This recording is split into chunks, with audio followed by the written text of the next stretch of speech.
अगर मैं तुमसे कहूं कि तुम्हारी सबसे बड़ी समस्या गरीबी नहीं है, असफलता नहीं है, टूटे हुए रिश्ते नहीं है, यहां तक कि तुम्हारा दुर्भाग्य भी नहीं है, तो क्या तुम मेरी बात मानोगे? अगर मैं कहूं कि तुम्हारे जीवन की लगभग हर पीड़ा का जन्म किसी बाहरी घटना से नहीं, बल्कि तुम्हारे भीतर बैठे उस अदृश्य यात्री से हुआ है, जो हर समय तुम्हें भविष्य में घसीटता रहता है या अतीत में भटकाता रहता है, तो क्या तुम ठहरकर सुनोगे? आज मैं तुम्हें कोई प्रेरणा नहीं देने आया हूं, क्योंकि प्रेरणा कुछ समय के लिए नशा बन जाती है। मैं तुम्हें कोई सिद्धांत भी नहीं देने आया हूं, क्योंकि सिद्धांत मन को भर देते हैं और भरा हुआ मन कभी सत्य को नहीं देख सकता। मैं केवल तुम्हें तुम्हारे सामने खड़ा करना चाहता हूं, और यदि तुम इस यात्रा में अंत तक मेरे साथ बने रहे तो संभव है कि आज के बाद तुम्हारा संसार वही रहे, लेकिन उसे देखने वाली तुम्हारी आंखें बदल जाएं। जिस दिन देखने वाला बदल जाता है, उसी दिन पूरी दुनिया बदल जाती है। इसीलिए अभी कुछ मत मानो, कुछ मत नकारो, केवल सुनो। ऐसे सुनो जैसे पहली बार अपने ही हृदय की धड़कन सुन रहे हो।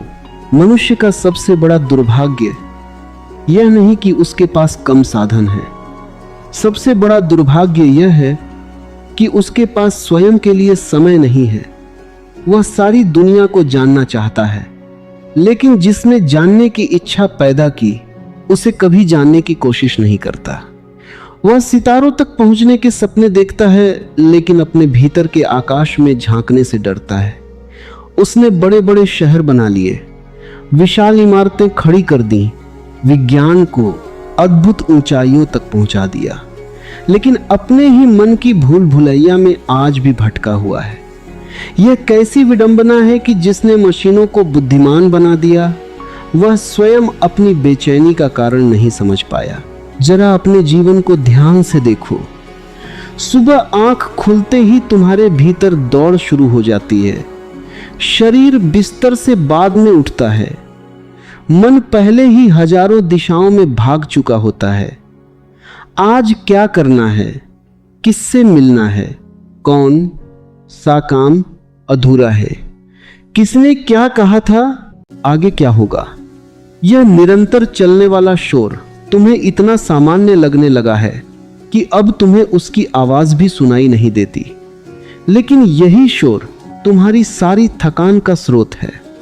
मन कभी थकता नहीं, क्योंकि उसे मंजिल नहीं चाहिए, उसे केवल भागना आता है। अगर आज वह एक लक्ष्य पाले तो कल दूसरा बना देगा।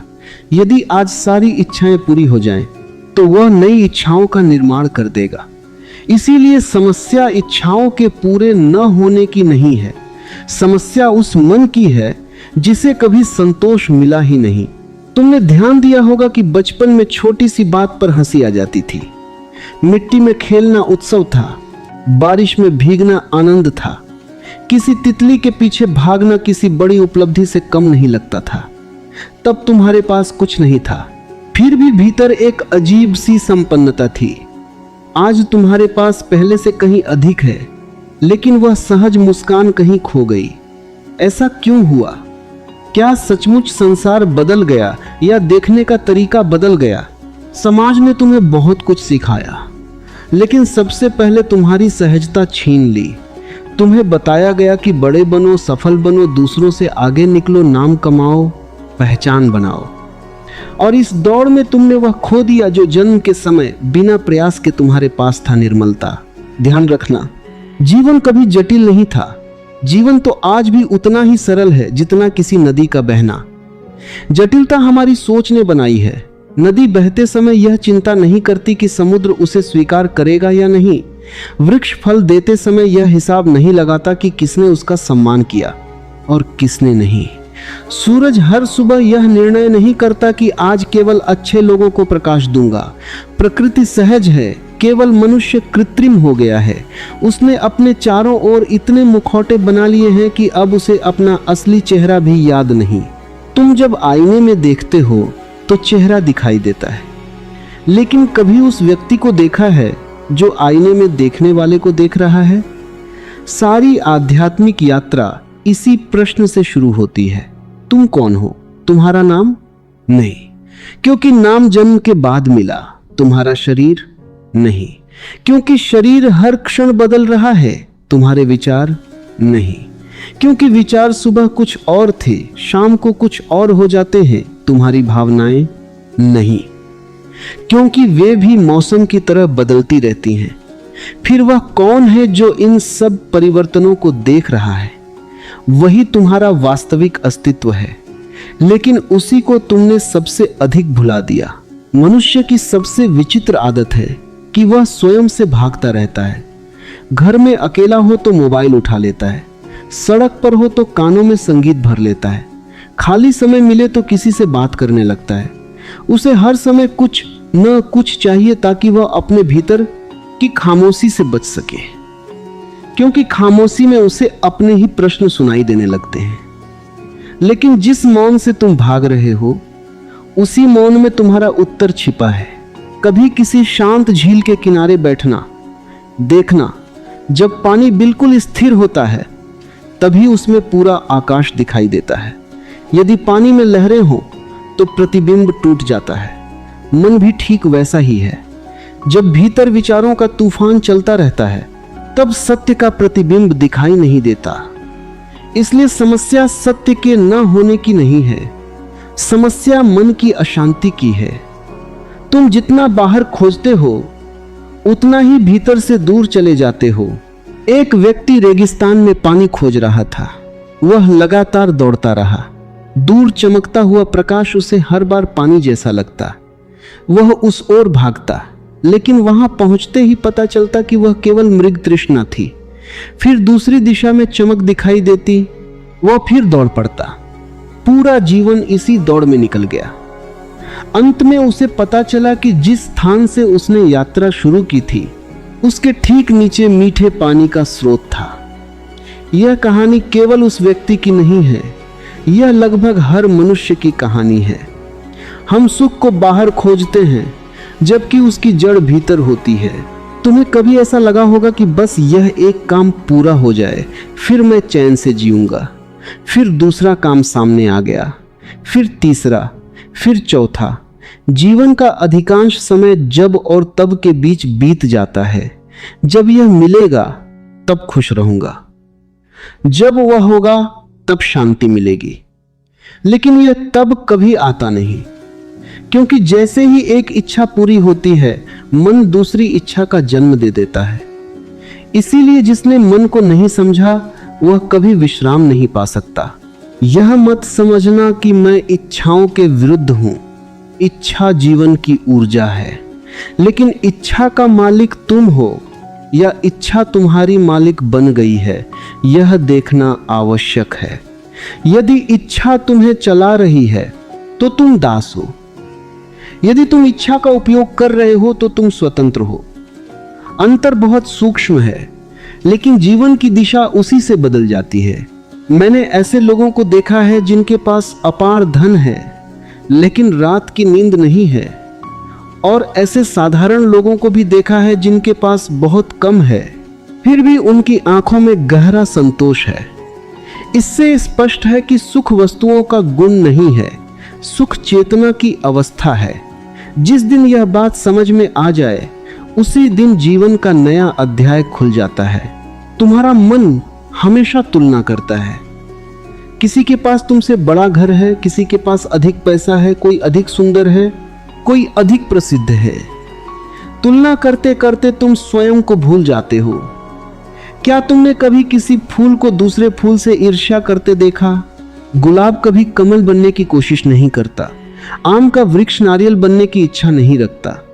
प्रकृति में सब अपने स्वभाव में जीते हैं, केवल मनुष्य अपने स्वभाव को छोड़कर दूसरों की नकल करता है, और नकल करने वाला कभी शांत नहीं हो सकता।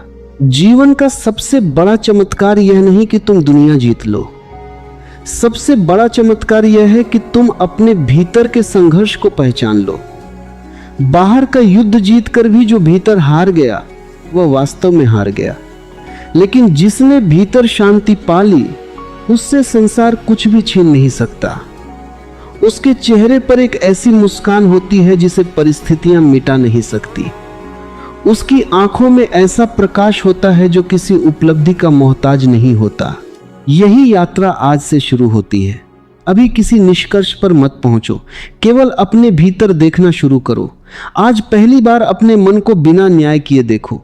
जब क्रोध आए उसे देखो, जब भय आए उसे देखो, जब लालच आए उसे देखो, जब प्रेम आए उसे भी देखो। देखने की यह कला धीरे धीरे तुम्हें उस स्थान तक ले जाएगी जहां तुम समझोगे कि तुम इन सब के साक्षी हो। और जिस क्षण साक्षी जाग जाता है उसी क्षण जीवन की दिशा बदलने लगती है। बाहर कुछ भी बदले या न बदले, भीतर एक नया सूर्योदय जन्म लेने लगता है। शायद तुम्हें अभी इसका विश्वास न हो, कोई बात नहीं। सत्य को विश्वास की आवश्यकता नहीं होती, उसे केवल अनुभव चाहिए। और अनुभव की पहली सीढ़ी है रुकना, बस थोड़ी देर रुकना और अपने भीतर लौटना।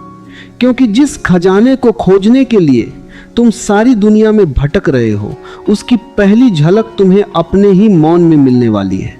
अब तक यदि तुमने मेरे साथ धैर्यपूर्वक यात्रा की है तो संभव है कि तुम्हारे भीतर एक हलचल उठी हो। शायद पहली बार तुम्हें यह महसूस हुआ हो कि जिस जीवन को तुम इतने वर्षों से जी रहे थे वह वास्तव में तुम्हारा अपना जीवन नहीं था। वह दूसरों की अपेक्षाओं से बना हुआ जीवन था। जन्म तुम्हारा था, सांसें तुम्हारी थीं, हृदय तुम्हारा था, लेकिन दिशा किसी और ने तय की।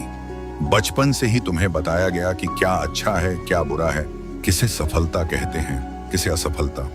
धीरे धीरे तुमने उन सभी आवाजों को अपना सत्य मान लिया, लेकिन कभी एक क्षण के लिए भी तुमने यह नहीं पूछा कि यदि सारी आवाजें शांत हो जाएं, यही है तो मेरे भीतर जो मौन बचेगा वह क्या कहेगा। मनुष्य की सबसे बड़ी त्रासदी यही है कि वह अपने भीतर उठने वाली उस पहली शायद निर्मल आवाज को सुनना भूल गया है। वह बाहर के शोर में इतना डूब गया है कि अब उसे अपने ही अस्तित्व की पुकार सुनाई नहीं देती। और जब कोई अपनी ही पुकार से दूर हो जाता है तब चाहे उसे संसार की सारी उपलब्धियां मिल जाएं, मां पवाना भीतर एक खालीपन बना रहता है। वही खालीपन फिर धन से भरने की कोशिश की जाती है, संबंधों से भरने की कोशिश की जाती है, सम्मान से भरने की कोशिश की जाती है। लेकिन जो रिक्तता आत्मा की है उसे संसार की कोई वस्तु नहीं भर सकती। जरा अपने जीवन की एक साधारण सुबह को याद करो। आंख खुलते ही मन दौड़ पड़ता है। आज क्या करना है, कौन सा लक्ष्य पूरा करना है, किसका उत्तर देना है, कौन मुझसे आगे निकल गया, कौन मेरे बारे में क्या सोच रहा होगा। क्या तुमने देखा है कि जागते ही तुम जीवन में नहीं आते बल्कि विचारों में प्रवेश कर जाते हो। शरीर अभी बिस्तर पर होता है लेकिन मन हजारों मील की यात्रा कर चुका होता है। यही कारण है कि तुम बिना कोई कठिन काम किए भी थक जाते हो। थकान शरीर की नहीं होती, विचारों की होती है। मन एक अद्भुत उपकरण है, लेकिन जब मालिक सो जाता है तो उपकरण ही मालिक बन बैठता है। मन का काम केवल आवश्यकता पड़ने पर सोचना था, लेकिन अब वह 24 घंटे सोचता रहता है। और सबसे विचित्र बात यह है कि जिन बातों पर वह सबसे अधिक सोचता है उनमें से अधिकांश कभी घटती ही नहीं। भविष्य की कल्पनाएं, हर्षण, आशंकाएं,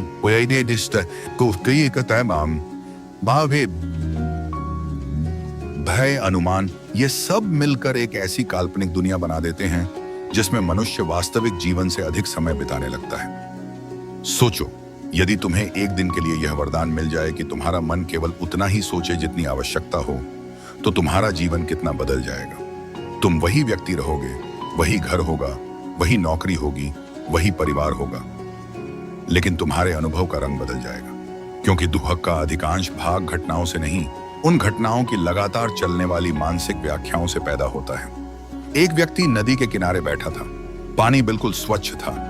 उसने अपना चेहरा देखा और मुस्कुराया। तभी उसने पानी में एक छोटा सा पत्थर फेंक दिया। लहरें उठीं और उसका चेहरा टूटता हुआ दिखाई देने लगा।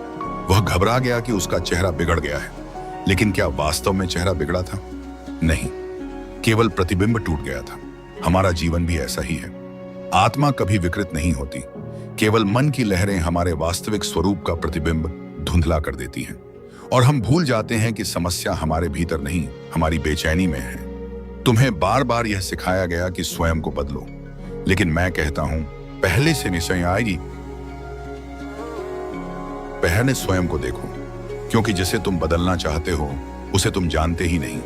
बिना समझे परिवर्तन केवल अभिनय बन जाता है। बहुत से लोग बाहर से विनम्र दिखाई देते हैं, भीतर अहंकार से भरे होते हैं। बहुत से लोग बाहर से धार्मिक दिखाई देते हैं, भीतर भय में जीते हैं। बहुत से लोग मुस्कुराते रहते हैं, लेकिन उनकी मुस्कान केवल एक सामाजिक मुखौटा होती है। वास्तविक परिवर्तन तब होता है जब तुम अपने भीतर छिपे हर अंधेरे को बिना डर के देख लेते हो। मनुष्य अपने दोषों से नहीं डरता, वह उन्हें देखने से डरता है, क्योंकि देखने का अर्थ है कि अब बहाना नहीं चलेगा। इसलिए वह स्वयं को व्यस्त रखता है। जितना अधिक भीतर खालीपन होता है, उतना अधिक बाहर शोर पैदा किया जाता है। भीड़ में रहने का कारण प्रेम नहीं होता, अक्सर स्वयं से बचना होता है। लेकिन याद रखना, जो स्वयं से भागता है वह पूरी दुनिया घूमकर भी स्वयं से नहीं बच सकता। क्या तुमने कभी अकेले बैठकर अपनी सांसों को महसूस किया है? केवल 5 मिनट, बिना किसी उद्देश्य के, बिना किसी उपलब्धि की इच्छा के। शुरुआत में मन बेचैन होगा, वह कहेगा कि समय मत गंवाओ, कुछ उपयोगी करो। लेकिन धीरे धीरे तुम समझोगे कि सबसे उपयोगी वही क्षण हैं जिनमें तुम स्वयं से मिलते हो, क्योंकि बाहर की सारी सफलताओं का मूल्य तभी है जब भीतर उन्हें अनुभव करने वाला शांत हो। एक और बात समझो, मन हमेशा तुलना करता है। तुलना उसका स्वभाव है। वह कभी यह नहीं देखता कि तुम्हारे पास क्या है, वह केवल यह देखता है कि दूसरे के पास क्या है। और इसी तुलना से ईर्ष्या जन्म लेती है। फिर ईर्ष्या से असंतोष, असंतोष से क्रोध, क्रोध से तनाव, और तनाव से वह जीवन जिसे लोग सामान्य मान बैठे हैं। लेकिन प्रकृति में कहीं तुलना नहीं है। पर्वत समुद्र बनने की कोशिश नहीं करता, चंद्रमा सूर्य से प्रतिस्पर्धा नहीं करता। प्रत्येक अपने स्वभाव में पूर्ण है। केवल मनुष्य अपने स्वभाव को छोड़कर दूसरों का जीवन जीना चाहता है। तुम्हारी सबसे बड़ी शक्ति तुम्हारी मौलिकता है, लेकिन समाज तुम्हें मौलिक नहीं बनने देता। उसे ऐसे लोग चाहिए जो निर्देशों का पालन करें।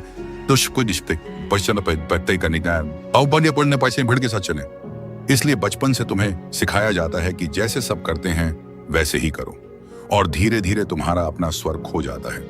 फिर एक दिन तुम दर्पण के सामने खड़े होकर पूछते हो, मैं वास्तव में कौन हूं? इस प्रश्न से मत डरना। यही प्रश्न तुम्हें तुम्हारे वास्तविक घर तक ले जाएगा। जीवन को समझने के लिए किसी जटिल दर्शन की आवश्यकता नहीं है, केवल जागरूकता चाहिए। जब तुम भोजन करो ओ सारे दुशाक तो केवल भोजन करो, जब चलो तो केवल चलो, जब किसी से बात करो तो पूरी उपस्थिति के साथ सुनो। तुम देखोगे कि साधारण क्षण भी असाधारण बनने लगे हैं, क्योंकि आनंद किसी विशेष घटना का परिणाम नहीं, बल्कि जागरूकता की सुगंध है। तुम्हारे भीतर एक ऐसा स्थान है जहां कोई चिंता कभी प्रवेश नहीं कर सकती। वहां न अतीत पहुंच सकता है, न भविष्य। वहां केवल वर्तमान का शांत प्रकाश है। लेकिन उस स्थान तक पहुंचने के लिए तुम्हें अपने विचारों से लड़ना नहीं है, उन्हें रोकना नहीं है, केवल उन्हें आते जाते देखना है। जैसे आकाश बादलों को रोकता नहीं, वैसे ही चेतना विचारों को रोकती नहीं, वह केवल साक्षी बनी रहती है। धीरे धीरे एक दिन तुम्हें अनुभव होगा कि विचार आते हैं, लेकिन तुम विचार नहीं हो। भावनाएं उठती हैं, लेकिन तुम भावनाएं नहीं हो। शरीर बदलता है, आप बस बदलता है, लेकिन तुम शरीर नहीं हो। तब पहली बार तुम्हें अपने भीतर उस मौन का स्पर्श होगा जो जन्म से पहले भी था और मृत्यु के बाद भी रहेगा। वही तुम्हारा वास्तविक घर है। जिस दिन यह अनुभव हो जाता है, उसी दिन जीवन संघर्ष नहीं रह जाता, एक रहस्य बन जाता है। तब तुम परिस्थितियों से भागते नहीं, उन्हें समझते हो। सफलता आती है तो उसका स्वागत करते हो, असफलता आती है तो उससे सीखते हो। प्रशंसा मिलती है तो मुस्कुरा देते हो, आलोचना मिलती है तो उसे भी हवा की तरह गुजर जाने देते हो। क्योंकि अब तुम्हारी पहचान बाहरी घटनाओं से नहीं,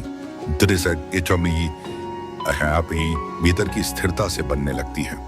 याद रखना, शांति बनाई नहीं जाती, शांति पहले से मौजूद है। केवल विचारों का धुआं हटाना होता है। जैसे सूर्य को जलाना नहीं पड़ता, केवल बादलों के हटते ही वह स्वयं प्रकट हो जाता है। उसी प्रकार आनंद तुम्हारे भीतर पहले से है, उसे पैदा नहीं करना, केवल पहचानना है। और जब तुम अपने भीतर इस मौन को पहचान लेते हो, तब तुम्हारे संबंध बदलने लगते हैं। अब तुम प्रेम मांगते नहीं, प्रेम बांटते हो। अब तुम सम्मान की भीख नहीं मांगते, क्योंकि तुम्हारा आत्मसम्मान भीतर से जन्म ले चुका होता है। अब तुम अकेले होने से नहीं डरते, क्योंकि तुमने खोज लिया कि अकेलापन और एकांत दो अलग अलग अवस्थाएं हैं। अकेलापन अपन अभाव है, लेकिन एकांत पूर्णता है। अकेलापन कहता है कि कोई मेरे साथ नहीं है। एकांत कहता है कि मैं स्वयं अपने साथ हूं और यही पर्याप्त है। यही वह मोड़ है जहां साधारण जीवन धीरे धीरे ध्यान में बदलने लगता है। अब तुम्हें ध्यान करने की आवश्यकता नहीं पड़ती। तुम्हारा जीना ही ध्यान बन जाता है। तुम्हारा चलना, बोलना, काम करना, प्रेम करना, सब में एक नई सुगंध आने लगती है। और तब संसार वही रहता है, लेकिन तुम्हारे भीतर एक नया आकाश जन्म ले चुका होता है। एक ऐसा आकाश जिसे कोई तूफान कभी छू नहीं सकता।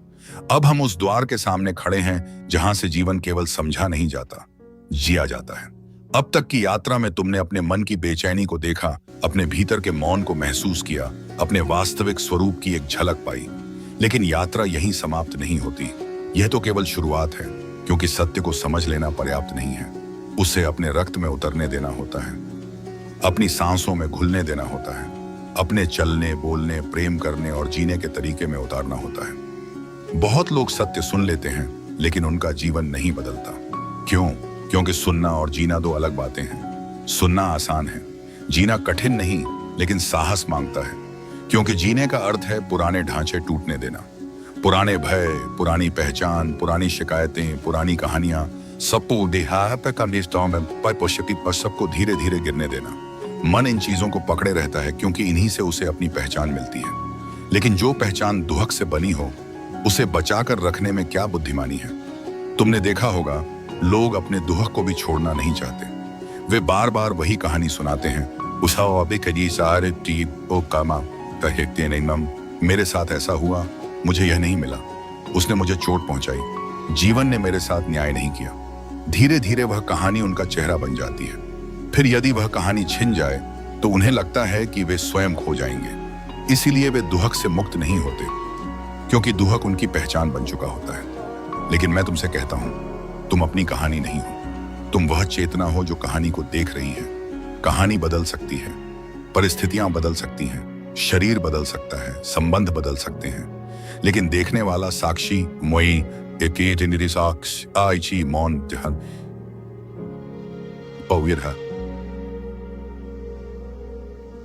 अछूता रहता है, उसी को पहचानना मुक्ति है। अब एक और गहरी बात समझो, जीवन को उत्सव बनाना कोई बाहरी कला नहीं है।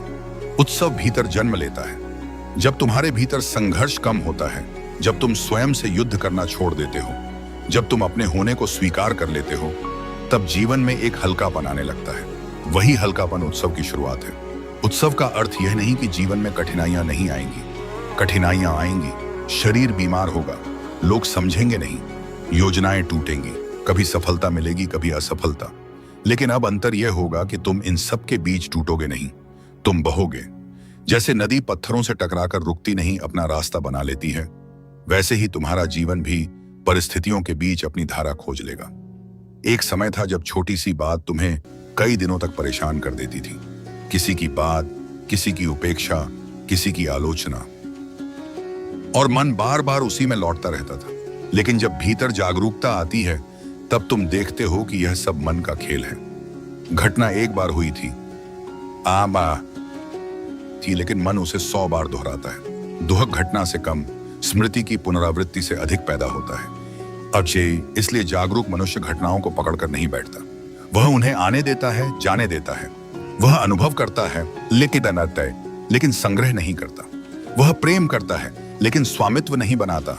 वह काम करता है, लेकिन अपनी पहचान काम से नहीं जोड़ता। वह संसार में रहता है, लेकिन संसार उसके भीतर घर नहीं बना पाता। और जब यह समझ गहरी होती है, तब प्रेम भी बदल जाता है। सामान्यतः लोग प्रेम नहीं करते, वे अपेक्षा करते हैं। वे कहते हैं, मुझे समझो, मुझे महत्व दो, मुझे स्वीकार करो, मुझे मत छोड़ो। यह प्रेम नहीं, वही है। प्रेम तब जन्म लेता है जब तुम्हारे भीतर इतनी पूर्णता हो कि तुम किसी से कुछ मांगे बिना बांट सको। सच्चा प्रेम किसी को बांधता नहीं, वह स्वतंत्रता देता है। वह दूसरे को बदलने की कोशिश नहीं करता, वह दूसरे को उसके होने में स्वीकार करता है।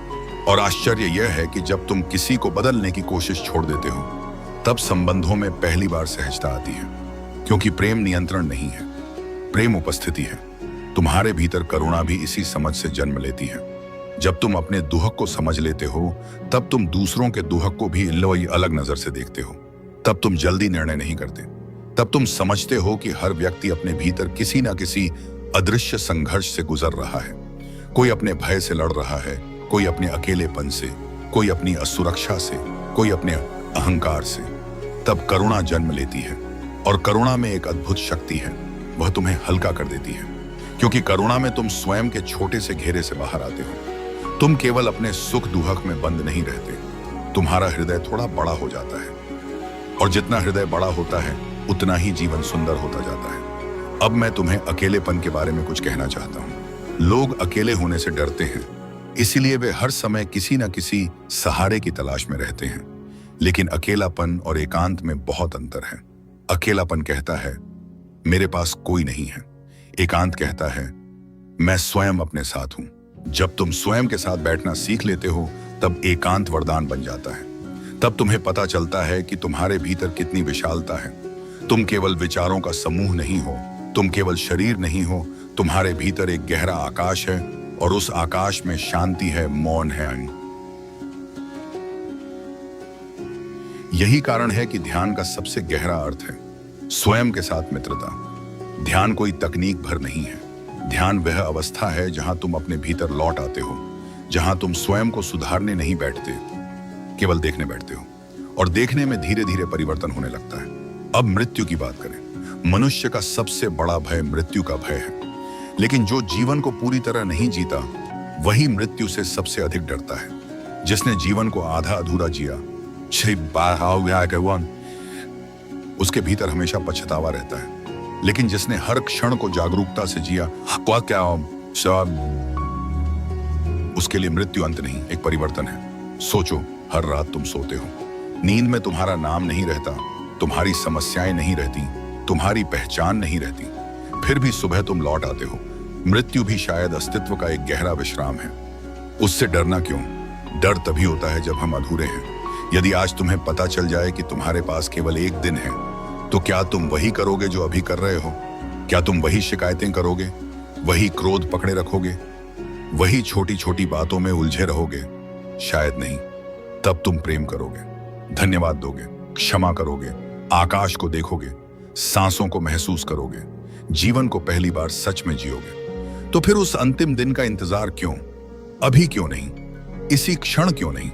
जीवन हमेशा अभी है, अतीत स्मृति है, भविष्य कल्पना है, वास्तविकता केवल यह क्षण है।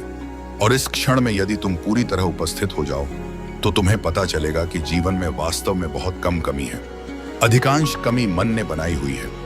अब मैं तुम्हें कोई बड़ा सिद्धांत नहीं देना चाहता, केवल कुछ सरल बातें कहना चाहता हूं। सुबह उठो तो पहले यह महसूस करो कि तुम जीवित हो। यह छोटी बात नहीं है। सांस चल रही है, यह चमत्कार है।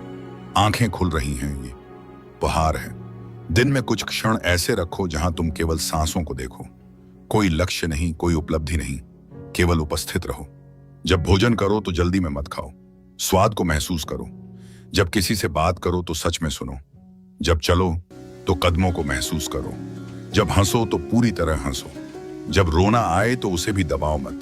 जीवन को आधा मत जियो। रात को सोने से पहले अपने दिन को देखो। क्या तुमने आज किसी क्षण सच में जिया? क्या तुमने किसी को प्रेम दिया? क्या तुमने किसी बात के लिए धन्यवाद महसूस किया? क्या तुमने स्वयं को थोड़ी देर शांत होने दिया?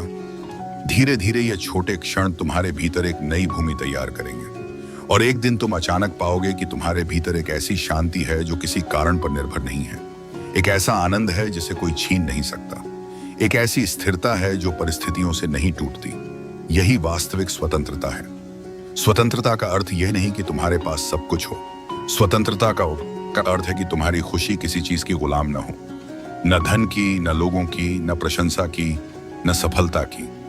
जब तुम इस स्वतंत्रता को छू लेते हो तब जीवन बदल जाता है। तब तुम काम करते हो लेकिन काम तुम्हें खा नहीं जाता। तुम संबंधों में रहते हो लेकिन उनमें खोते नहीं। तुम संसार में रहते हो लेकिन भीतर मौन बना रहता है। और तब तुम्हें समझ में आता है कि जीवन कोई समस्या नहीं थी जिसे हल करना था। जीवन तो एक रहस्य था जिसे प्रेम से जीना था। तो मेरे प्रिय मित्र, यदि इस पूरी यात्रा से केवल एक बात अपने साथ ले जानी हो, वो भीतर उस शांत स्थान पर लौट आओ जहां तुम केवल हो। वहीं तुम्हारा घर है, वहीं तुम्हारा विश्राम है, वहीं तुम्हारी शांति है, वहीं तुम्हारा आनंद है। और जब तुम वहां पहुंच जाते हो तब तुम्हें किसी प्रमाण की आवश्यकता नहीं रहती। तब जीवन स्वयं उत्तर बन जाता है, तब सांसें प्रार्थना बन जाती हैं, तब मौन संगीत बन जाता है, तब हर दिन एक उत्सव बन जाता है। अब गहरी सांस लो, धीरे से मुस्कुराओ, कुछ भी पकड़ने की कोशिश मत करो, इस क्षण को महसूस करो। यही क्षण जीवन है, यही क्षण सत्य है, यही क्षण तुम्हारा है। और यदि तुम इसे पूरी जागरूकता से जी लो, तो तुम्हें पता चलेगा कि जिस आनंद को तुम बाहर खोज रहे थे वह हमेशा से तुम्हारे भीतर प्रतीक्षा कर रहा था। बस लौट आओ, अपने पास लौट आओ। यही पूरी यात्रा का सार है।